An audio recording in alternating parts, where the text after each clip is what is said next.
Last week, the landmark decision was made to reduce the LCS from 10 teams to 8. So for the first time since 2014, we are seeing the old amount of teams that used to be in the league. I Will Dominate used to play back when he even reacted to my tweet talking about it, because this is what it looked like 10 years ago whenever the LCS actually was still at 8 teams. LMQ is the roster that was, like, I believe entirely Chinese imports that forced the import rule as we know it now in the LCS. The only orgs that still exist technically are Cloud9, Team Curse, who is also now Team Liquid, like they rebranded into TL, I'm not sure what year, but it's basically the same lineage. And then Dignitas is back. Everybody else on this list, gone. Since that announcement, John Needham did an interview with Travis Gafford, which I've already talked about a bit on this channel, but more importantly, Richard Lewis actually put out an article that I think is really important to touch on that I didn't see many people discussing on Twitter or Reddit, and it deserves its own video because we got some pretty bombshell information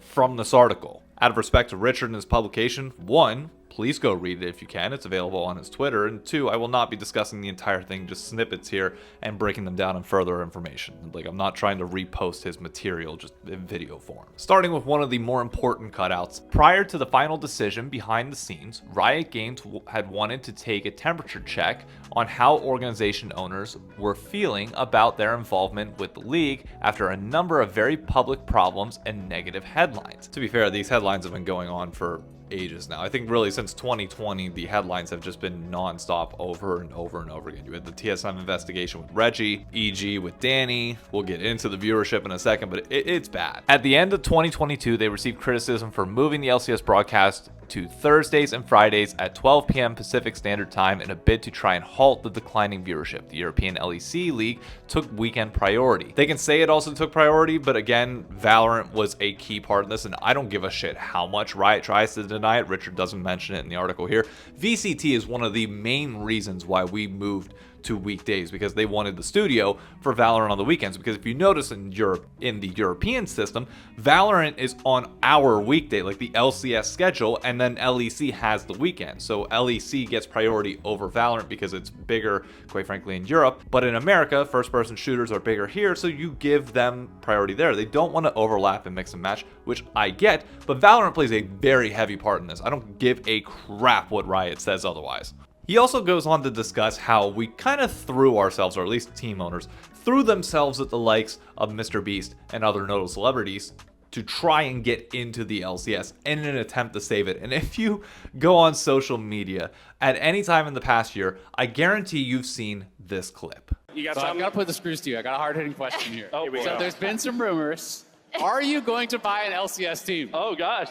Boom. Well, yeah, 100%. Now, let's go! The question is more when. Okay. Because if we do it, I want to have a team that makes it to a stage like this. Oh, I like that! Yes! We got to get the right pieces in place before we Okay. pull the trigger. You're giving me all the right answers here. Ever since that moment, there were people just praying to God that MrBeast would get in. I can guarantee you that somebody definitely pitched to MrBeast, like explicitly, and threw a couple million at him to be able to do it, or just like asked him, what's your number, blank check, we will try and do it. Which from Riot's side, obviously they want him in, but from the team side, they just want the most amount of money possible. And the question was, how much were they willing to screw MrBeast in the process? I guarantee had he not said that on broadcast, he might have actually been able to get an LCS spot for a cheaper price, maybe close to the 10 million, assuming that he wanted to get in it.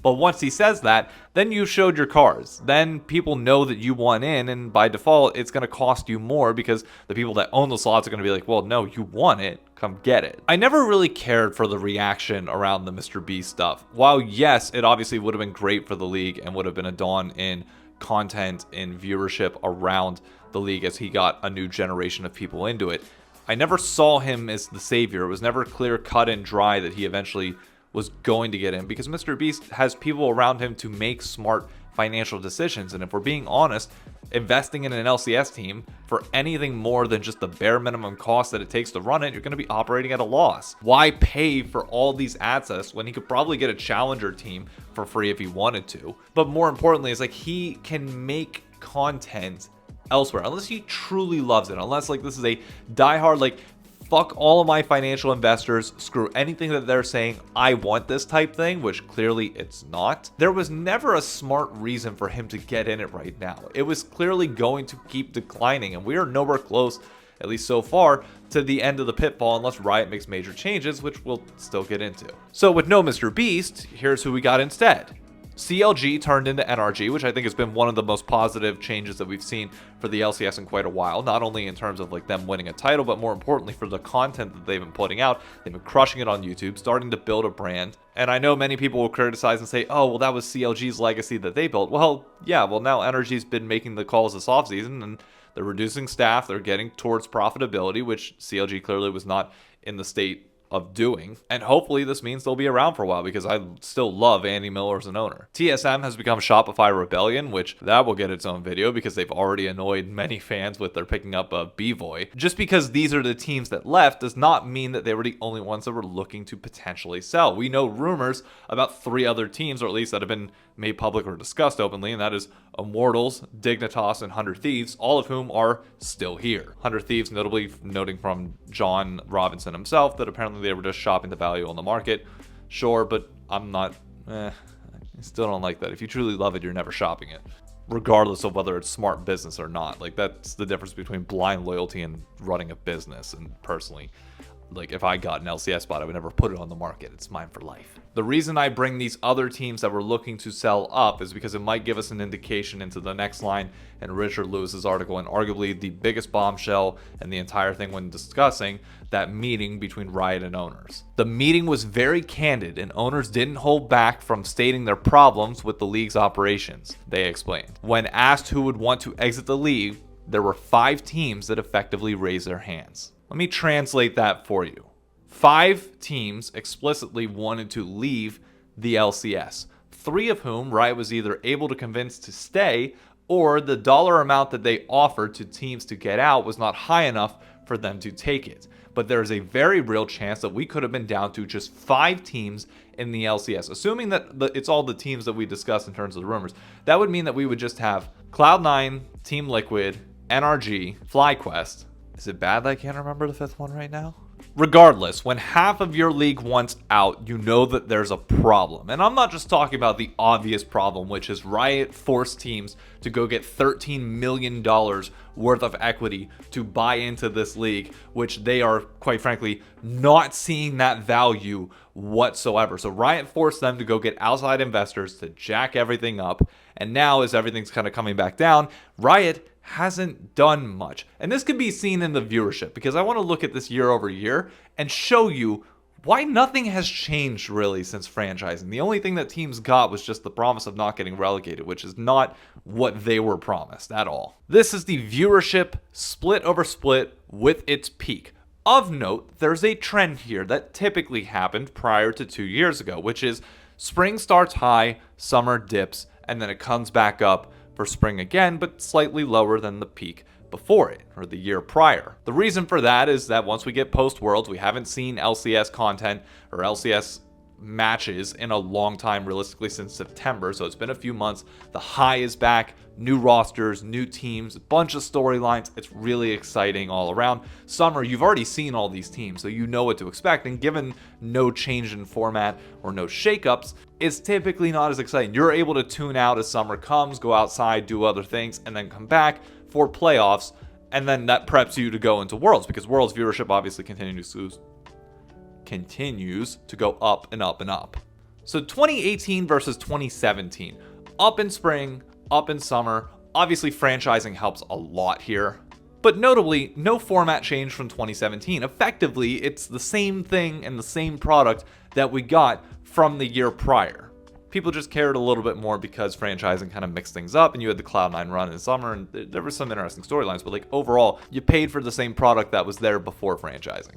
2019 is odd because 2018, TSM, the legacy brand face behind all of it, wasn't even there, and yet viewership was good in 2018. 2019, it started to drop. despite TSM being in the mix and obviously giving us that stupidly high spring finals viewership between the Team Liquid versus TSM Game 5 finals. Clearly an anomaly, as you would see as time would go on. But weirdly enough, we did see an increase summer over summer, and I think that's partially due to the fact that Team Liquid was able to make the run at MSI, so there was this general sense of interest more in the LCS of maybe we could do something. But clearly, as the numbers went on, that wasn't a consistent thing, and goes to prove the point that NA could even win Worlds and people would care for like a split afterwards, but then they would assume it's a fluke and then stop paying as much attention. But notably again, same format, nothing has changed within the league. So you're getting somewhat declining viewership and you paid $13 million just to make sure that you can't get relegated.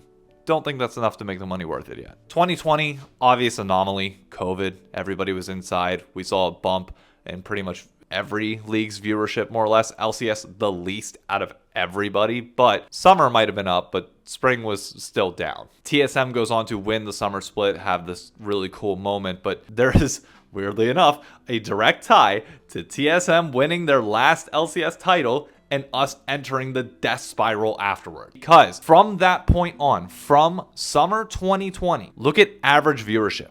Remember how it used to go up and then down and come back up? It's been going down ever since and has not stopped. We are quite literally on a death spiral with viewership. And now we finally did start to see some change within the LCS, but really nothing that tangibly impacted teams. Sure, you change playoff format a little bit to make it double elimination. Ooh, a little bit of fun. 8 teams got added to playoffs. You added lock-in at the beginning of the year, which teams didn't give a shit about due to visa issues. In 2023, we add in that day change, which just drops it under 100K, and it's just like the dumbest decision in the world. If I'm a team owner, and I'm one of those 5 people that raised their hands, you can get pissed off at them for wanting to leave the LCS, but I think they have a very valid claim to be really angry at Riot because you were forced to get this equity and investment of $13 million plus to just literally get the exact same thing that existed before, but worse. Now, yes, teams bear responsibility for not doing content, quite frankly, really messing up rosters, overinflating salaries. Like, yes,